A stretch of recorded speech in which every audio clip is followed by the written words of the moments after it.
ಮಡಿಕೇರಿಯ ಪುಟಾಣಿ ನಗರದಲ್ಲಿರುವ ಶ್ರೀ ದುರ್ಗಾ ಪರಮೇಶ್ವರಿ ದೇವಾಲಯದ 36ನೇ ವರ್ಷದ ವಾರ್ಷಿಕೋತ್ಸವ 2 ದಿನಗಳ ಕಾಲ ಅದ್ದೂರಿಯಾಗಿ ನೆರವೇರಿತು.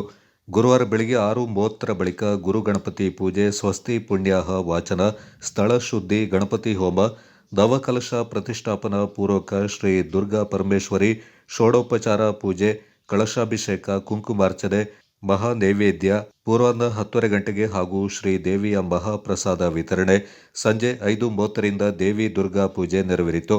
ಶುಕ್ರವಾರ ಎಂದಿನಂತೆ ಬೆಳಗ್ಗೆ 7 ರಿಂದ 8 ಗಂಟೆವರೆಗೆ ವಿಶೇಷ ಪೂಜೆಯನ್ನು ನೆರವೇರಿಸಲಾಯಿತು.